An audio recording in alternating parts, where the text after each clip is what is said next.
Ah, sì. No, questo lo metto qua. Sì, va bene. Tanto la presentazione l'ho messa qui. Vabbè, benvenuti a questo incontro. Ringrazio Donald per essere di nuovo con noi e anche Francesco, SYLOS-LABINI, per aver organizzato insieme questo piccolo workshop su questo tema, che dico soprattutto a beneficio degli studenti, pochi ma buoni. Questo piccolo convegno ha l'obiettivo di indagare alcuni aspetti, non tutti, perché ovviamente richiederebbe molta discussione, del rapporto tra finanziamento e ricerca, al tema al quale Donald ha dedicato molto lavoro, anche Francesco. Donald ha scritto un libro citato nella locandina, come dovrebbe essere organizzata la ricerca in italiano, poi è stato pubblicato solo in inglese. È un tipo di lavoro questo sul rapporto tra finanziamento e ricerca che diciamo, ha formato molti dei lavori anche di Tom Nichols, che è un amico comune, che ha scritto varie cose sul versante americano, diciamo, su come gli Stati Uniti finanziano la ricerca, quindi indagando i criteri per la National Science Foundation, Rockefeller Institute, vari istituti pubblici e privati che sovvenzionano le ricerche, quali criteri seguono per scegliere i progetti di ricerca. Quindi io inizierei con questa brevissima, breve introduzione che si intitola La scoperta scientifica, metodi e politiche, e l'idea è quella che voglio sottoporre alla vostra attenzione. È, diciamo, il nucleo questo è che le conoscenze che negli ultimi 30-35 anni abbiamo sviluppato su come la scoperta scientifica avviene, che è una conoscenza molto più ricca rispetto al passato, poi deve essere utile nella implementazione di politiche, nel senso di policy,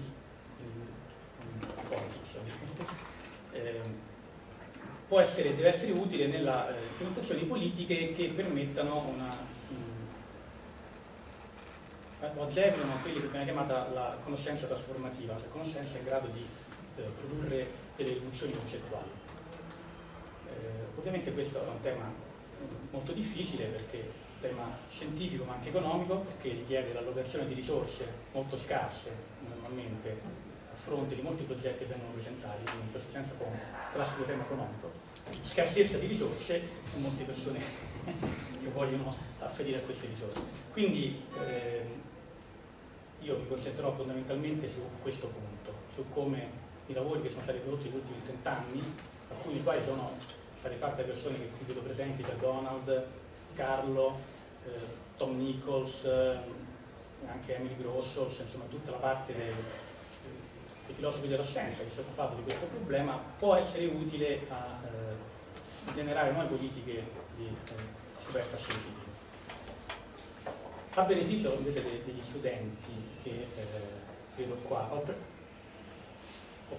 pensato di iniziare l'introduzione a questo evento con un video, per farvi capire più o meno qual è la situazione in cui ci si trova quando parliamo di questo problema del programma di finanziamento e ricerca, ed è questo qua, spero che sentiate.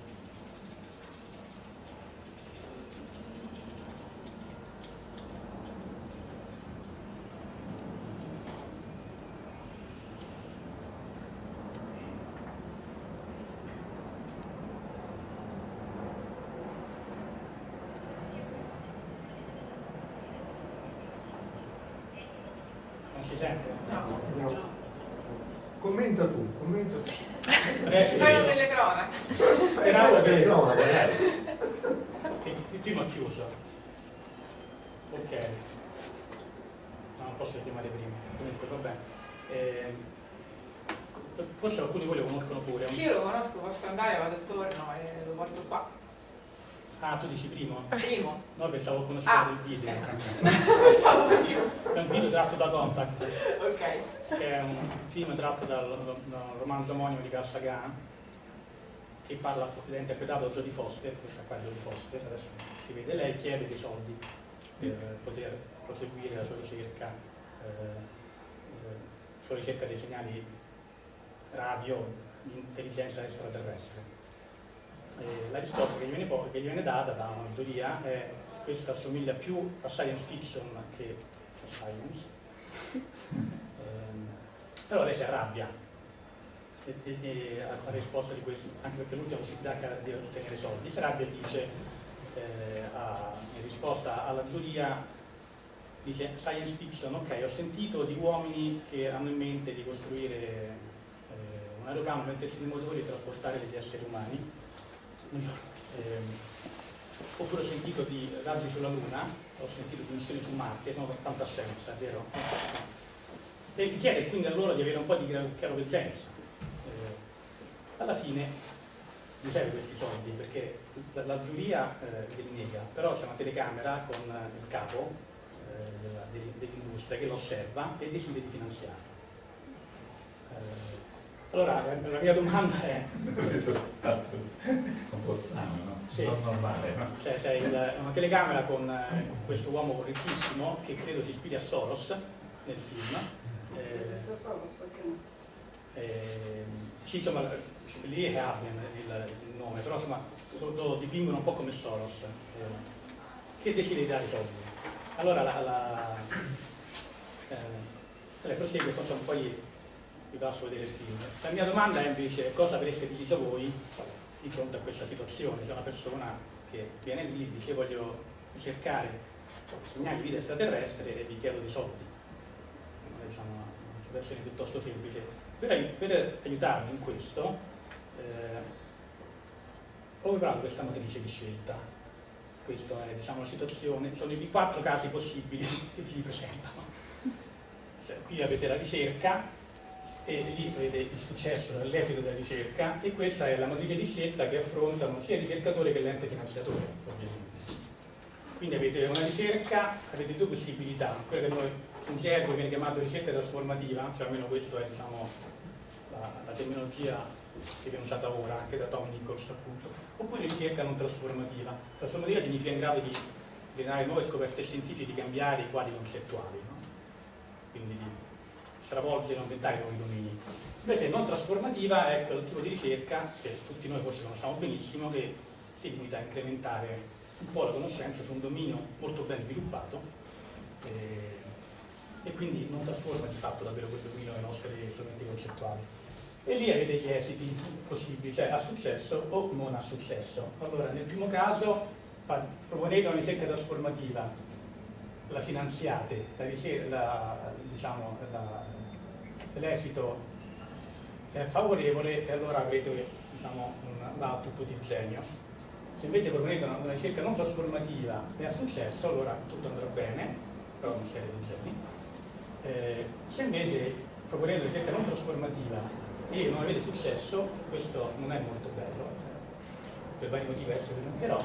Se invece proponete una ricerca trasformativa e non avete successo, quello è il disastro totale, perché questi sono i possibili 4 scenari, no? Sono 4 scenari, 1, 2, 3, 4 possibili. Nel primo caso, infatti, no, voi avete scelto una ricerca trasformativa, ha successo, il ricercatore che ha successo viene acclamato come un genio e l'ente che l'ha finanziato viene ritenuto un ente illuminato. Perché? Perché entrambi hanno scommesso su un progetto sul quale pochi avrebbero creduto e godranno dei suoi frutti in termini di reputazione, influenza e applicazioni. Quindi questo, diciamo, è lo scenario migliore.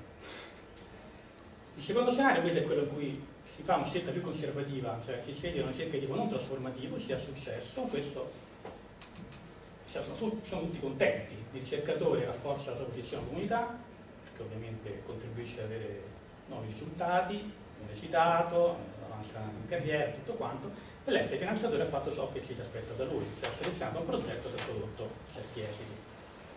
Lo scenario 3 invece è quello in cui appunto si sceglie una ricerca non trasformativa e non si ha successo in questo, quindi non c'è molto da festeggiare ovviamente, il ricercatore vede la sua, scusate l'errore, posizione nella comunità indebolita, così come le sue possibilità di carriera. L'ente finanziatore non è stato bravo nella selezione del progetto, tuttavia entrambi hanno diciamo, commesso un errore che anche altri loro colleghi avrebbero commesso, quindi non sono soli in questo. Lo scenario 4 invece è molto peggiore, diciamo, da questo punto di vista, perché si sceglie di fare una ricerca trasformativa, non si arriva a nessun risultato, e questo è un totale disastro, perché il ricercatore sarà guardato dai colleghi come un crank, perché ha detto: ah, voi state studiando tutto, voglio fare qualcosa di nuovo, datemi i soldi, farò qualcosa di nuovo, e invece sarà tutto farsi un errore in questo caso. E l'ente finanziatore, anche i suoi selezionatori, avranno dilapidato fondi costretti a tentati. Quindi questo è un danno su entrambi i versanti, sia per i ricercatori che per l'ente finanziatore.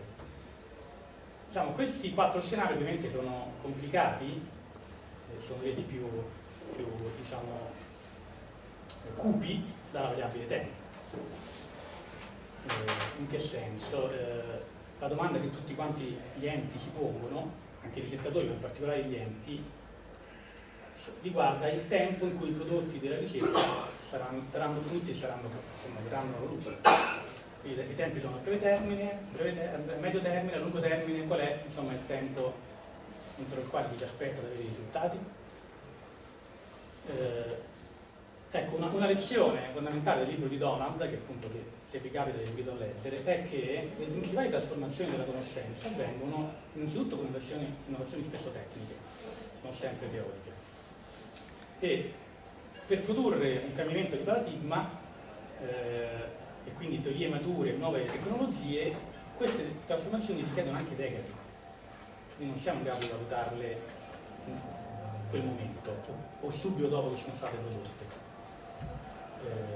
E questo appunto viene sottolineato ovviamente anche da Tom Nichols in alcuni lavori che dedica a questo.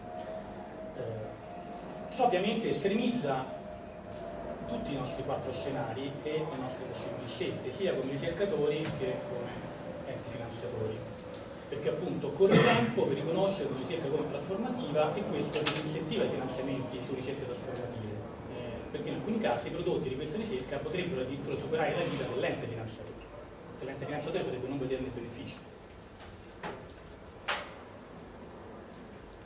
Quindi le scelte dei ricercatori, quando hanno il coraggio di intraprendere questa strada, cioè di correre il rischio di progetti di natura trasformativa, entreranno spesso in conflitto con quelli degli enti finanziatori, che sono invece molto più avversi a correre la rischi. E questo ovviamente genera un forte problema, che ha, come vedremo, almeno 2 aspetti, uno sistemico e l'altro economico. Il problema è come favorire ricerche davvero innovative, cioè capaci di trasformare la nostra conoscenza, dato questa tensione. Appunto questo è un problema nel quale, come avrebbe dovuto illustrare anche il video, spesso la frontiera tra quello della ricerca e science fiction può sfumare. La domanda seguente invece, a cui è importante dare una risposta, è perché è importante favorire davvero ricerche innovative e trasformative. Io qui abbozzo 2 risposte. La prima è che la nostra conoscenza attuale è largamente incompleta, ovviamente la finale, e quella futura sarà molto diversa da quella attuale. Se noi pensassimo il contrario di questo, cadremo quella che viene definita tecnicamente la end of history fallacy, che dice che noi siamo, diciamo, sulla sommità di certe conoscenze e la maggior parte delle rivoluzioni sono già avvenute e noi possiamo soltanto contribuire con piccoli incrementi a questa conoscenza. Questa è appunto che siamo alla fine della storia della nostra conoscenza, no? Pensare questo appunto si porterebbe a commettere questa fallacia. Ovviamente end of history fallacy non è proprio il gergo, è diciamo, il label, il nome che usa ad esempio Tom Nichols per questo tipo di pensiero. La seconda risposta è che le innovazioni trasformative permettono un progresso molto più rapido rispetto a innovazioni incrementali, da una parte, e dall'altro consentono una conoscenza che non è proprio raggiungibile da questi ultimi. Quindi ecco perché dovremmo investire questi sono almeno 2 motivi per cui dovremmo investire nelle conoscenze trasformative.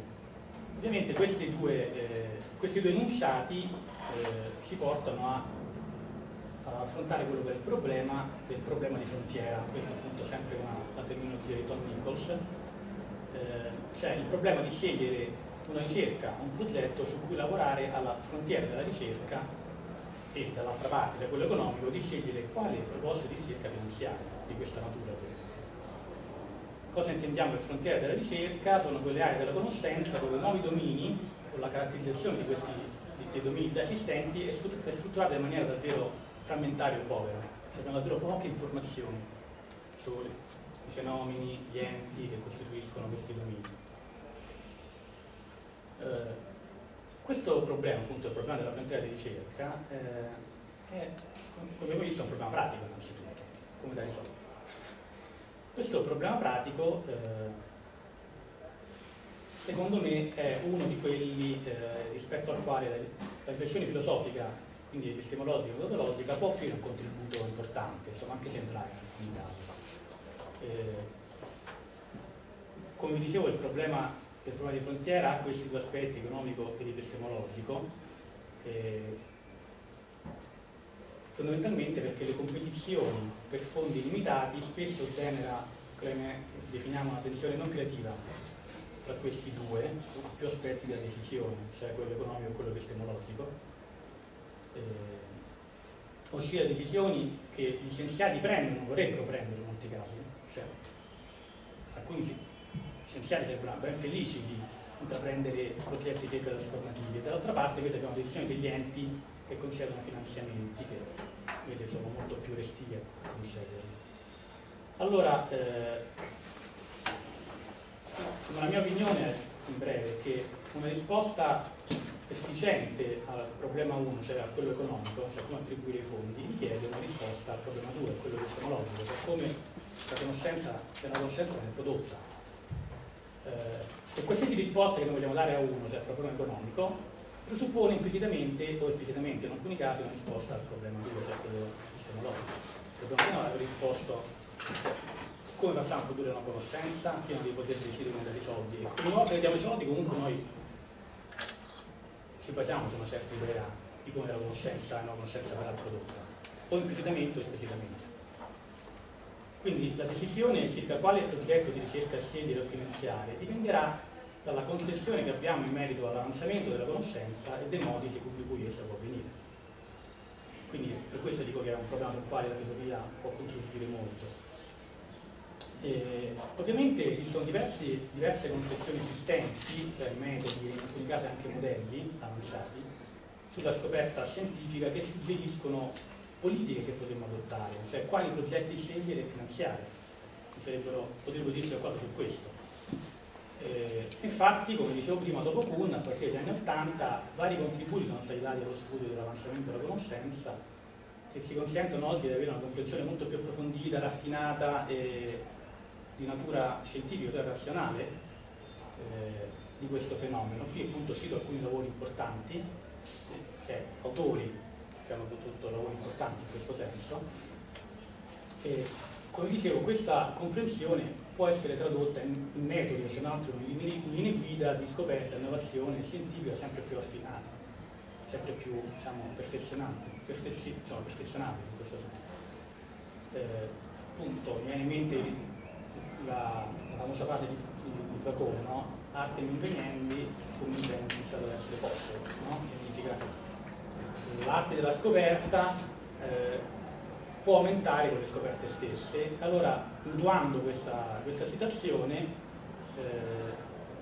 possiamo dire che non soltanto i metodi e l'arte della scoperta, ma anche la politica e la selezione dei progetti può migliorare e crescere con la conoscenza di come possiamo produrre scoperte scientifiche e nuova conoscenza in un dominio.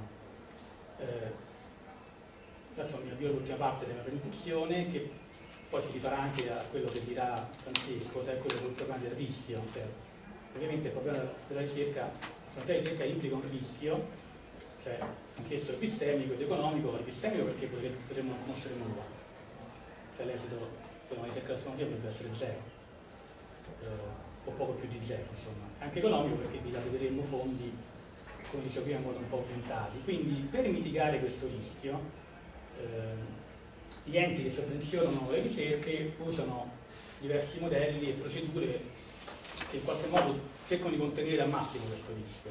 Qui ce ne sono alcuni davanti ai quali è possibile vincere quali sono le linee guida che seguono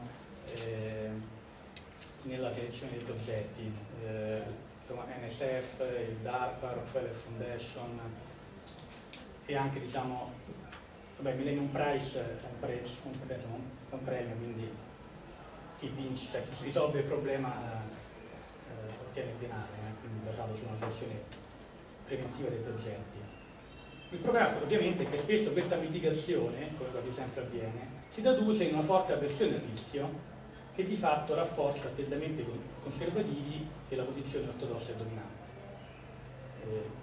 Anche se, come poi vi farà vedere Francesco, insomma, non è proprio la scelta, se utilizziamo la teoria del rischio per valutare la ricerca scientifica, non è proprio la scelta migliore questa, cioè quella di mitigare il rischio andando sempre sulla posizione più forte. Ovviamente non voglio sostenere che bisogna cercare l'eterodossia ad ogni costo, ovviamente, qua non voglio in questa sede dire questo, ovviamente. Semplicemente invito alla ricerca di un modo per aumentare la propensione al rischio sia dei ricercatori sia degli enti finanziatori. La propensione al rischio che i progetti di ricerca trasformativa in qualche modo richiudono. Bisogna correre un rischio se vogliamo conoscere davvero qualcosa di nuovo. Ovviamente, per concludere, noi abbiamo molti approcci oggi che hanno dato dei contributi sulla scoperta scientifica, quello cognitivistico, psicologistico, se si può usare, euristico, cronicarlo, evoluzionistico, lo scenario planning, cioè l'applicazione del pensiero del what if anche alla ricerca scientifica, la serendipità, di cui vi ho parlato varie volte Donald. Ovviamente molti di questi approcci sono fondati storicamente, cioè sono basati in analisi di casi studi tratti dalla storia della scienza, di come grosse innovazioni scientifiche sono state prodotte nel corso del pensiero scientifico e filosofico. Ovviamente tutte le teorie fondate su casi storici presentano una debolezza, no? L'obiezione tipica è la storia può essere utilizzata per confermare o rifiutare virtualmente qualsiasi teoria, c'è sempre un controesempio alla teoria. E la critica è quindi che ogni approccio è parziale, rende conto di una parte del processo della scoperta scientifica e in caso è più bravo, diciamo, a rendere conto di certi domini piuttosto che di altri, ad esempio piuttosto la matematica che non la biologia. Ok, anche se questa invece è una possibilità, la mia idea è, per concludere, che, e quindi anche la mia proposta, è che nulla si vieta in fase di selezione dei progetti di adottare una politica di pluralismo metodologico. Faccio un esempio, cioè utilizzare i vari modelli in opportuna combinazione per valutare le potenzialità euristiche del progetto, quello che bisogna valutare, la potenzialità euristica, cioè la di risolvere problemi. Faccio un esempio molto banale ovviamente, che si basa sui lavori di Carlo, che mostrano appunto come una grandissima parte delle nuove conoscenze vengono prodotte attraverso differenze creative, ad esempio per analogie. Allora, progetti che si basano sull'uso di tali differenze sono potenzialmente in grado di produrre conoscenza trasformativa e quindi noi dovremmo cercare appunto di implementare questi risultati, di incorporarli in linee guida che ci permettono di selezionare meglio i prodotti.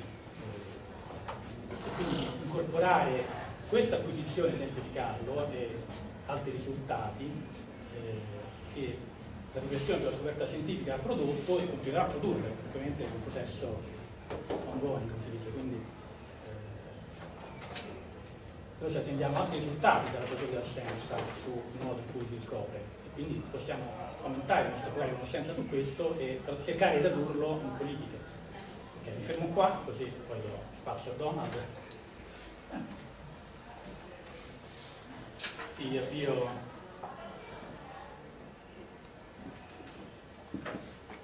Ok.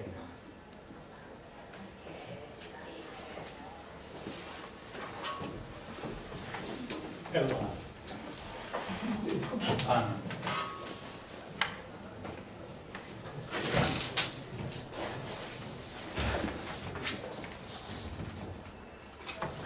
Allora, devo cominciare a chiedere un po' di scusa perché parlerò in inglese e questa è la cosa di pigrizia, perché il paper l'ho scritto in inglese e era un po' di sforzo per tradurre in italiano. Però per la discussione posso fare la discussione in italiano. So now I switch to English. Now, the idea of this paper is given in the title, which is, when we're selecting applications for funding, the best method I'm going to argue is random choice. In other words, selection by a lottery method, if you like. Now, this, I think, may at first strike many people as a slightly eccentric position. So in order to make it plausible, I will begin by pointing out that in recent years, the normal method, of course, is peer review. If you have a number of applications for funding, then what happens, they're sent off to peer reviewers who give a report, and then there's usually a committee at the top which reads the reports, and reads the applications, and makes further consideration, and they decide on that basis. Whereas the basic idea I want to argue is that it would be better, if you have all these applications, just to select the winner by a lottery method, purely at random. Now, in order to make this plausible, I first have to argue that the usual method of peer review has a number of defects in it. And in fact, there have been recently a lot of criticism of peer review, and people who pointed out that it has defects. So, let's see. So the way what I'm going to start with is a particular criticism, which is due to Sir James Black, who's a Nobel Prize winner. I'll tell you about his work in a moment. And he also is interesting because he wrote a criticism of peer review. Then I'll go on to a simple example of selecting an application for funding, just as an example, and then I come to my arguments in favour of random choice. The first argument is that random choice is cheaper. That's a very important consideration. Costa di meno. Then I'm going to argue that peer review creates a systemic bias, which is eliminated by random choice. And then I'm going to give you an illustrative case history, from recent science, which is intended to illustrate these points. So let's start with Sir James Black. There he is. His dates were 1924 to 2010, and he's famous for inventing two very important drugs. They were propranolol, the first successful beta blocker used to treat heart problems, and cimetidine, marketed as Tagamet for stomach ulcers. These two medicines were blockbusters and made millions for the pharmaceutical industry. But strange to say, Sir James, who was rather an old-fashioned character, was not particularly interested in making money. He was more interested in doing science. So he never asked for anything in the way of royalties for his work. Very strange, contrary to modern tendencies. However, in 1988, he was awarded the Nobel Prize for the invention of important principles for drug development. What prompted Sir James to write his critique of peer review was an article written in 2008 by Jean-Pierre Garnier. He was the former chief executive, the boss of GlaxoSmithKline. I'm sure you've heard of GlaxoSmithKline. It's one of the big pharmaceutical companies. Now, he was writing about a problem which had emerged in the pharmaceutical industry. And the problem is basically that they're not discovering new drugs. And Sir James, who wrote an article about this, puts it this way. Industrial productivity measured in terms of successfully marketed new small molecule drugs has declined disastrously in the last decade or so. This is often interpreted as evidence that new drug invention has entered a more difficult phase. Earlier successes are now interpreted as due to the culling of the low-hanging fruit. So this is what Jean-Pierre Garnier claimed, which we could call the low-hanging fruit theory. The low-hanging fruit is you have the tree, and so you could easily pick the fruit that is nearby. But then the remaining fruit is much higher up the tree, so it's much harder to get that fruit. You've got to introduce the ladders and all sorts of things. However, Sir James thought that the low-hanging fruit theory was complete nonsense. The invention of new drugs is, in his view, no harder or easier than it was in the past. If anything, he thinks it might be a bit easier now. The reason why fewer new drugs are appearing is that the search for them is not being conducted as well as it was in the past. So the reason they're not being discovered is the research organisation is bad. That was his view. Now, I first heard of Sir James's view about research organisation when I read an interview with him conducted by Andrew Jack, which appeared in the Financial Times. So the Financial Times, this is the main, in England, is the main financial journal. It's not about science, it's about business. And so the business people are rather interested in this controversy. Now, this is what Sir James said in his article. The anonymous peer review process is the enemy of scientific creativity. Peer reviewers go for orthodoxy. Well, that, I think, states his view in a nutshell. The problem is that everything is done by anonymous peer review, and that's the enemy of scientific creativity. Why? Because peer reviewers always go for orthodoxy. Anyway, I was very interested in this, so I actually got in touch with Sir James, and it was fortunate I did so, because he sent me a copy of an article he'd written on this subject, which unfortunately has never been published. And he also suggested that we met for lunch, because it turned out we live quite near each other in London. So he suggested we had lunch at an Italian restaurant, actually. He's very fond of Italian food. So I was a bit worried for his safety, actually, because he drove up in his car, parked outside this restaurant, actually on the opposite side of the road. He staggered across the road, he was well over 80. Then we had lunch where we drank a lot of wine. And then he sort of staggered back over the roadside. But obviously he did manage to get home. So we had an interesting chat, and I was hoping we would have further discussions, but sadly he died about a year afterwards at the age of 85. He was diabetic. So this 2009 paper, which he sent me, has never been published, but I got permission from the executor, who's his widow, to quote from. So I'll take you through this paper, which is very interesting. This is where he elaborates his criticism of peer review. So not many people will be able to give you this, because I'm one of the few who actually have this paper, you see. I don't know, it should be published, of course, but I don't know, it's problematic. I don't know whether it will or won't. Anyway, this is what he says. This is about scientific creativity. We can't organize this process, but we can destroy it. Today, the peer review process, which controls the flow of public funds into academia, can do just that. The peer reviewers prefer the security of the well-advanced application to the speculative. They prefer the group to the individual. They prefer the fashionable to the new. It is the prospective nature of the review carried out anonymously that is the problem. Now, it should be noted that Sir James laid great stress, and also in conversation with me, on anonymity, anonymous peer review. He told me his point of view is scientists should criticize each other. That's absolutely an essential part of science. But they should do so openly and sign their names to the criticism. It's the anonymous peer review that he thinks is bad.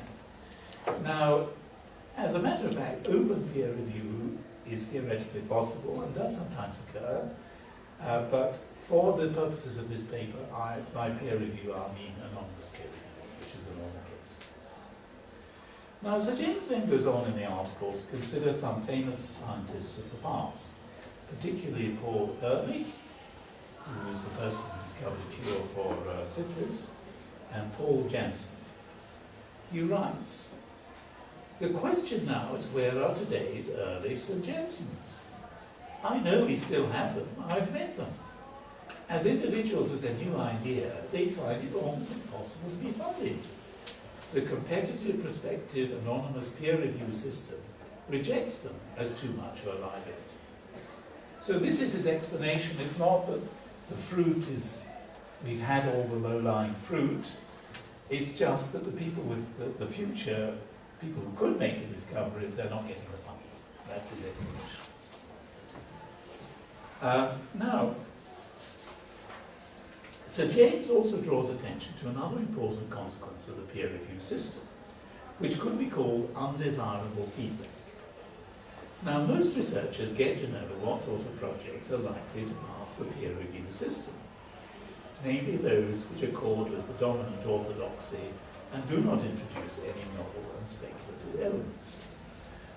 Here I just give a little anecdote, because in my book on research organisation, I discuss peer review in relation to getting papers accepted for journals. And so I wrote a kind of parody of the type of paper that would be accepted, meaning that this is not the sort of paper you should write. Then I discovered that in some universities, this is being used to give advice to graduate students. Follow this schema, you will get your paper published. Well, this was not quite what I intended, but there's a lot of truth in this, you see. Once the researchers will wise up to the fact that, look, if I put forward a somewhat unorthodox project, I won't get any funding, so let's put forward a project that is likely to get funding. And so, Sir James makes this point. This bit we've had already, they prefer the fashionable. Now, young people today, in the UK at least, choose their research programs accordingly. I know because I've been told so many times when I criticise them for being pusillanimous about their choice of research. Pusillanimous, that means a bit cowardly, about their choice of research program. And in fact, he explained to me that many people would come to him, distinguished Nobel Prize winner, and say, what do you think of my project? And he would say, well, I think this is too cautious, you ought to try something a bit more. And they'd say, oh, I couldn't do what you suggest because I'm going to get none. So this is behind why he developed some of these ideas. He says, he's not criticizing the young people, by the way, that he spent a lot of time trying to help them, but he says the distortion is no one's fault, it is the system which is in error. And then he goes on to say the frustrated young researchers. However, I think that I can recognize pioneers when I find, on probing, people who are not working on what they would really want to do, but on what they find they can get funded to do. I have found a lot of frustrated young researchers around today. In other words, his observation was there are a lot of young researchers who would like to do X, but they feel they'll never get funding for that, so they're forced to do Y, which they don't think is such a good research program. And he says, I can only offer T and C. He also adds that how did he manage to make his discoveries? Well, he says, now I've been lucky. I've managed to avoid the peer review process. You see, one thing to realize is that peer review that is so common now in academic life that people assume it's been here forever. But actually, if you look back in history, you find it's rather recent that Sir James, who after all was not so old, he was 85 when he died, but he managed to get through his entire career without ever having an application submitted to peer review. And he thinks this is the reason why he was able to make discoveries. For example, when Einstein got his paper on special relativity published by the leading physics journal, it wasn't peer reviewed. So it's, in the past, there wasn't peer review, and I think this is an important point because peer review is not something essential to the whole research process. Okay, well, those are the views of Sir James. Now, I thought about his problem, and one of the problems is that if we don't have peer review to select applications, what do we do instead? And after thinking about it, I came up with the idea that we might have to try random choice. However, I would say that I never discussed this idea with Sir James, so I don't know whether he would agree or not. I was planning to discuss it with him, but then he died, unfortunately, so I wasn't able to. So now I'll go on to talk a little bit about the idea of selecting applications for funding by a sort of lottery random process. Okay. So I think the best way to introduce this idea is to consider a simple example. So supposing we have a funding body, and let's suppose it wants to fund a research project in a particular area for 3 years. Okay, they decided that the project can employ one research assistant, and have agreed they will also pay for equipment and overheads. But there's money only for one project, so how do you select which one? They invite researchers in the area to submit applications, and then they have to choose one to fund. Now, in the present day method, this will be done by a complicated procedure of peer review. The application will be sent to peer reviewers, as I explained, then they go back to some committee, we bring them over, and so on. So what would the alternative way of doing it by a random selection? Well, I would suggest it might be done something along the following lines. First of all, you have to do some checks on the applications. And I think 2 checks would be needed. It would have to be confirmed that the research project proposed was indeed in the field for which the grant was being offered. Otherwise, people could put in applications on any type of research, not the area intended. Secondly, it would have to be checked that those involved in the grant were competent, in the sense of having been properly trained to carry out research in the field, perhaps through having successfully completed a research PhD, or by having worked as research assistants on other projects, or by having a reasonable record of research and publications. I think you've got to check for competence of the researchers, otherwise anyone, any crank could just apply and enter the competition, and I think that's going a bit too far, at least for me. Though there are more extremists than me who think that any crank could enter, but I think that's a bit too extreme. All right, well, once an application has passed the above 2 checks, which are quite easy checks, it becomes a serious application. And once all the serious applications are in, you just select one at random. So if there are 6 serious applications, numbered 1 to 6, you roll your die, if 5 comes up, you fund application number 4. There you are. There's the random choice method. Now, what I'm going to argue is that in the long run, over many applications, this would give actually better results than peer review. However, the first point I'd like to make is that random choice is cheaper. I always like to bring these arguments in because, as we know, every government now always goes on about how we must save money, we must save money. However, so I always want to, when I put forward a suggestion to begin, I say, well, at least it saves money, so it satisfies normal government criteria. Well, the reason it saves money is obvious. The peer review system requires quite a lot of administrative work to deal with the applications. Usually at least 2 referees have to be selected for each application. Someone has to send the application to these referees and monitor that their reports have been received. The peer reviewing itself, both by the referees and by the committee members, is time-consuming and hence expensive. At first sight, it might seem that peer reviewing does not cost anything, because researchers are not paid for the work they do in review. Any researcher knows you have to spend hours reviewing things, but nobody ever pays for your penny for that. However, this doesn't mean it's cost-free, it just means that the cost is concealed. Suppose that researchers spend, on average, 10% of their time on peer review. This means that if the pay for a researcher is X pounds, X euros an hour, X euros in reality buys only 54 minutes of that researcher's time, since he or she has on average to spend 6 minutes of each hour doing peer reviews. This in turn means that the true cost of an hour's researcher's time is 60x over 54, or roughly 1.11. So here's, if you do the calculations on the hidden cost of peer reviewing, the true cost of research is increased by 11% if the average researcher has to spend 10% of his or her time on peer review. So although it appears to cost nothing, it's actually a hidden cost. Now if we now contrast this with the random choice method, we see at once this method does not involve any peer reviewing at all, and so contributes to reducing the cost of research. In addition, the routine checks which have to be performed to ensure that an application is a serious one are simple and straightforward. So the method of random choice also involves less administrative work by non-researchers. Overall, then, there can be no doubt that it would be cheaper than the method of peer review, and so is a cost saving for us.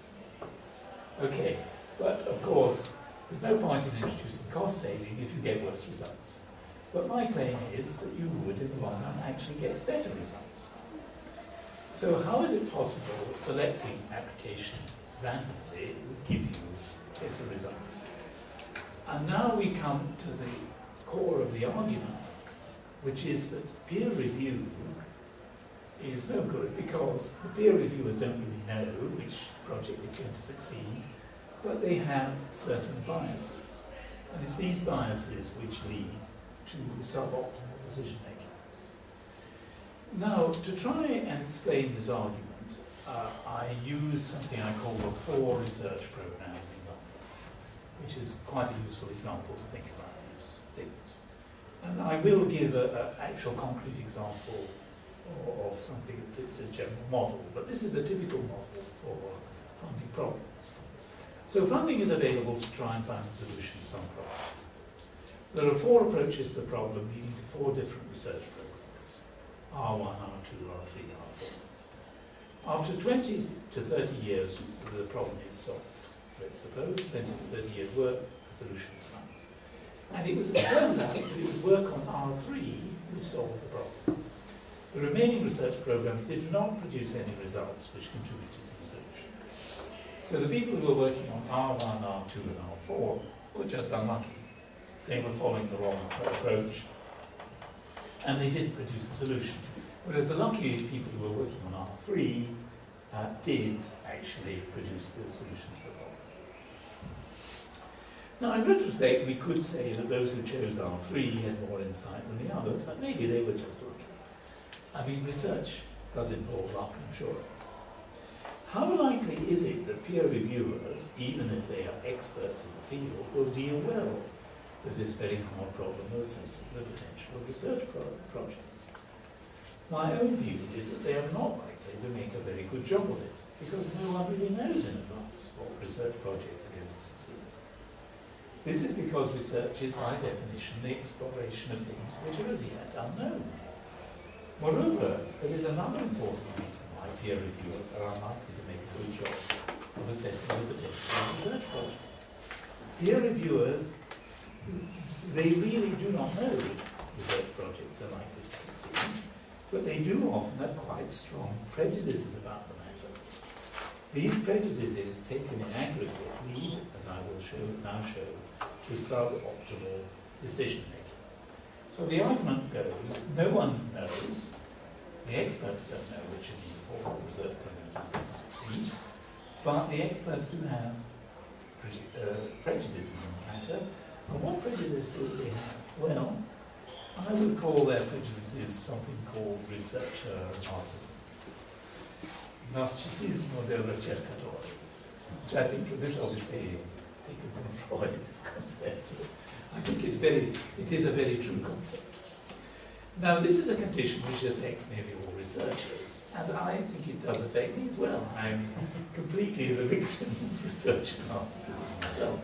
In fact, most researchers I know. Now, what does it consists in an individual researcher believing quite strongly that his or her approach to research in the field is the best one, and the one most likely to produce good results, while the other approaches are less good and less likely to produce any good results. In a way, I don't think you almost couldn't have the energy to continue with research unless you had some degree of research narcissism, because if you were terribly doubtful, you'd kind of give up, I think. Now, the reason for researcher narcissism, I think they're sort of obvious, because researchers spend a long time selecting their research program, and they have reasons for choosing it. Moreover, there are social factors, because once you join a particular research program, you mix with all the people who are following this program, and mixing with this group tends to reinforce your belief in it. I was rather amused that Emiliano gives this little group consisting of Tom Nichols, myself, Carlo, Emily Grossholtz, but I should explain to students unfamiliar with the field that this is a rather, how can we put it, minority current in history philosophy of science. Of course, we all think it's the right current, and I'm glad that Emiliano agrees with us, as it is the right current, but it isn't the majority current by any means. On the other hand, we all mix with each other and criticise our opponents, praise each other's work, and so gradually this reinforces our belief that we're following the right approach. But it's not just us. This concept came to my mind because I once, when I was interested in philosophy of AI, joined a little group of people who were researching in AI. And they belonged to the logic approach to AI, and the opposite approach was the neural networks approach. So this little group, they spent, shall we say, 75% discussing their research, 25% discussing how misguided the neural nets approach was, producing arguments against it. Whenever the neural nets approach produced some result, they'd say ours is always better, and so it went on. And I'm sure the neural nets camp, which I didn't join myself, they were having similar discussions among themselves. So this is research analysis, and I think is a well-observable phenomenon in research life. And I don't think it's necessarily harmful, unless it's combined with the anonymous peer review, when it does start to do some harm. Because what it leads to is a systemic bias. And this systemic bias is always in favour of the majority approach in the field, whatever that majority approach is. How does this happen? Because of a researcher narcissism, a peer reviewer is likely to take a favourable view of a research project which adopts the same general approach to research as that of the peer reviewer, and an unfavourable view of a research project which adopts a different approach. So if we take the AI example, if an application appeared, if it was a member of the neural nets group, if it was a logic approach, they would say, oh, this is not so good, and also vice versa. Now let us suppose the peer reviewers are chosen more or less at random. I'm assuming they're chosen on a fair basis. Very few of these peer reviewers will, by definition, be working on a minority research program. If the research project adopts the approach of this minority research program, therefore it is likely to be viewed with disfavour by the majority of the peer reviewers, and so won't be funded. Conversely, a research project which adopts a majority or mainstream approach is much more likely to be funded. Hence the existence of a systemic bias, which in general will lead to minority research programs not being funded at all. I mean, this is the danger. If you get a minority research program which only a very few numbers of researchers are working on, then it will have no support among the peer reviewers, and so it won't get funded. Now, I think this simple model, I do believe that it does explain the various phenomena which Sir James noted. Peer reviewers go for orthodoxy. Well, orthodoxy is just the majority view, and you can easily explain why that's so. Peer reviewers prefer the fashionable to the new. Well, the fashionable is just whatever is the majority approach. And you can give an explanation of why they prefer it. Individuals with a new idea find it almost impossible to be funded. The competitive, prospective, anonymous peer review system rejects them as too much of a liability. Well, this is the whole point about a radically new idea. The radical new idea will be against whatever the majority approach is, and therefore the instant reaction of the majority will be, this must be wrong. And don't forget that sometimes the majority are right. I mean, there are people who adopt radical ideas and they mean no well. They become, as Emiliano was explaining, they experience a disaster and become classified as cranks. And I've even met one or two people like that, but that's another story. So it's not, and also remember that the majority sometimes are successful. So I'm not saying here, I'm not putting forward the myth that it's always the new ideas that succeed, that there's a standard approach on this but the danger comes when you have a system which excludes the minorities altogether. That's where the danger comes. Now, this is why I'd like to go back to my example of the 4 research programs. Because this is where the danger, you want a system whereby the minority approaches are funded as well as the majority. Because the danger of only funding the majority ones is that it can lead to a gross inefficiency. Because let's take this example again. You remember that R3 is the one that succeeds. The others don't succeed. But supposing R3, only very few people go for that initially, because the others seem initially more plausible. It's often the case, actually, in research. What seems at first more plausible doesn't succeed. A more plausible approach does succeed. Now, in that case, if we have this modern system of anonymous peer review for funding, R3 might not get funded at all. But what happens then? You go on pouring money into this area and you never get a result. Because remember, it's only R3 which solves the problem. The others don't. So if you don't put funding into R3, you're never going to solve the problem. Now, what I want to do next is to show that this scenario, which is a hypothetical one, is not purely hypothetical, because it does actually occur, and I want to give an actual example from recent science of where this actually happened, almost like this. Except instead of being 4, there were 2 research programs, one of which didn't work at all, and the other produced the answer. Now, let's go back then. So here's the man who was finally successful, Harold Surhausen, a German scientist, and in 2008 he was awarded the Nobel Prize for the discovery that cervical cancer is caused by a preceding infection by the papilloma virus. Now, this was a very big breakthrough and means that essentially there's a potential of eliminating cervical cancer altogether. So this was a great advance. However, if you now look at the history, what you discover is that the majority of it's interesting, at this point in the development of cancer studies, the idea that the cancer can be caused by a virus was accepted. This in itself, if you go further back, that was a rather radical idea. But at this stage, it was accepted that cervical cancer might well be caused by a virus. However, the majority of researchers favour the view that the causal agent for cervical cancer was a herpes virus and not a papilloma virus. This was the majority research program at the time.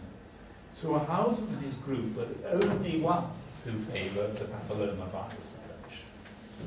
So there was only just one research group which favoured papilloma virus. So why did Surhausen favour that? Well, believe it or not, he was married to a lady who was doing research on papilloma viruses. So it's possible that this influenced him. Or he could have had more insight. But anyway, this is a historically correct fact. Only he was working on the idea that it might be a papilloma virus. Everyone else was working on the idea that it would be a herpes virus. Now, there were many reasons why the research community favoured the idea that a herpes virus was the cause of cervical cancer. Usually, there's a lot of arguments in favour of the majority approach, actually, because already all the human cancers known to be caused by viruses were caused by herpes viruses. In particular, it had been shown that a herpes virus, the Epstein-Barr virus, was the cause of a specific cancer, Burkitt's lymphoma. I think that was the first human cancer that was discovered to have a viral cause. The dominance of the herpes virus approach is shown by the fact that in December 1972, there was an international conference of researchers in the field at Key Biscayne in Florida, which had the title Herpes Virus and Cervical Cancer.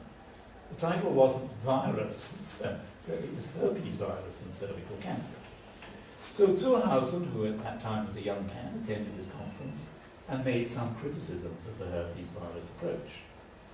He said that he believed that the results indicated at least a basic difference in the reaction of herpes simplex virus type 2 with cervical cancer cells, as compared to another herpes virus, Epstein-Barr virus. In Burkitt's lymphomas and nasopharyngeal carcinomas, those are both caused by herpes viruses, the tumor cells seem to be loaded with viral genomes, and obviously the complete viral genomes are present in those cells. Thus, a basic difference seems to exist between these two systems. It is reported that the audience listened to Zurhausen in stony silence. Italiano, stony silence. Silenzio di tomba. Questo mi sembra,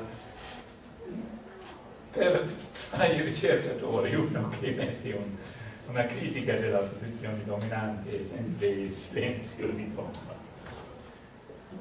In the summary of the conference written by George Klein, which I looked through, Zurhausen is not mentioned. Doesn't mention. Clearly, at that time, contemporary assessments of Zurhausen's research by the scientific community would have given him a low rating. He was regarded as a fringe crank, and his work was not referred to or taken seriously by the mainstream. In the long run, however, Zurhausen proved to be correct. Zurhausen's research, by the way, was funded by his university in Germany.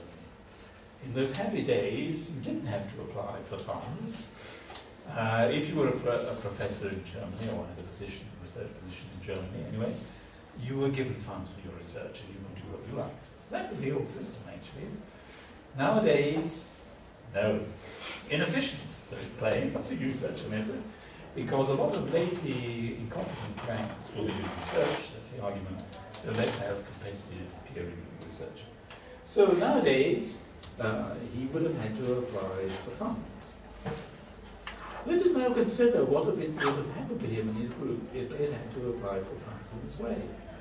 From the account I've just given, it is obvious that if a peer review had been conducted in 1973, then the research program of Zurhausen and his group would have got very low rating. Remember this immense tomba. That doesn't translate into good, supportive peer reviews. Moreover, if all funds for research had been assigned by the competitive, prospective, anonymous peer review system, which is the direction in which research funding is going at the moment, it would have been very difficult for Zurhausen or anyone else to challenge the majority research program, which was searching for a herpes virus as a cause of cervical cancer. Because anyone who initially suggested an alternative approach would have received a low rating in the anonymous peer review and would very likely, as a consequence, have been denied funding. The characteristic undesirable feedback would have occurred. Even those scientists who had begun to doubt whether a herpes virus really caused cervical cancer would have liked to try another approach, would have been reluctant to put forward an alternative approach for fear of having their funding cut off. But in a harsh competitive world, if you don't get funding, that's the end of you as a researcher. So you've got to think carefully before you apply for any proposition which might not be funded. Now, as a result of the development of that, of course, what happened is once they discovered that cervical cancer is caused by papillomavirus, they were able to produce a vaccine, which you can now get, and effectively you have this vaccine that protects you completely against cervical cancer. So, as a result, the development of a vaccine which protects against this unpleasant and often fatal disease would have been delayed for several decades, while huge sums of money would have continued to be spent on research. They would have poured into the majority research program, which, as we now know, would never produce a result. So now we go back to making profits, because you see, I've got to try and gear this towards the politicians of this day. As you know, politicians today want two things. They want A, to cut costs as much as possible, and B, to ensure that transnational companies make large profits. Now, so this is why I pitch my claim showing that it actually leads to transnationals making large profits. Because, of course, once it was discovered that it was a papillomavirus, of course, GlaxoSmithKline, we introduced at the beginning, they were able to produce a vaccine called Cervarix against cervical cancer. And here are the profits they made. In 2010, GlaxoSmithKline's revenue from sales of the vaccine were 242 million. And then in 2011, they were 506 million, up 108%. Overall profit after tax is about 20% of sales, so this roughly translates into profits of 48 million in 2010 and 101 million in 2011. So if you're the sort of person who doesn't care about benefits to humanity, but only about profits to transnationals, my sales pitch is that my method of funding research will produce profits for pharmaceutical companies. Okay, well, I just want to make one final point, and then I'll close, and this is regards competition and research. Now, I think one of the reasons why people think that the competitive funding system is going to improve efficiency is because they believe that competition will improve efficiency. Now, actually, I think that is correct as well. I think competition, but they got the wrong type of competition. The competition which improves efficiency in research is not competition between individual researchers, but competition between research programs. And this is a point that my old PhD supervisor Lakatosh made. What leads to better research is not competition between individual researchers, but between research programs. And this is what Lakatosh says. The history of science has been and should be a history of competing research programs. The sooner the competition starts, the better for progress. Now, I think Lakatosh is completely right here, but the irony of having these competitive competitions for funding is that it leads to less competition between research programs. Why? Because, as I've argued, the peer review-based competition leads to the elimination of minority research programs. Ergo, the majority research program, whatever it is, which will get all the funding, will have less competition from other research programs. So what you're doing, by apparently increasing competition, you're actually making it less. Okay, so anyway, I just conclude by saying that having analysed the defects of the system of selecting applications for funding by peer review, it remains only to show that they are all avoided by using random choice. Random choice immediately eliminates systemic bias. Since the choices are made randomly, there is no prejudice in favour of one type of application rather than another. The undesirable feedback associated with the peer review system is also replaced by desirable feedback. Every researcher making an application is free to design their research project in accordance with what they think will produce the best results, since there is no advantage to be gained by doing otherwise. If you've got a peer review system and you're preparing an application, you have to think, oh, what are the other peer reviewers going to think? And this may mean that you change your application from what you really think is best to what you think will appeal to the peer reviewers. However, if it's selected at random, you can just write what you think is genuinely going to be best.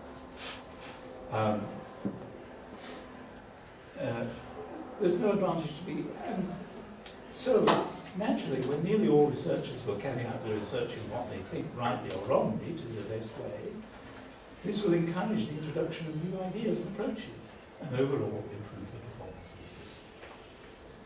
Okay, that concludes.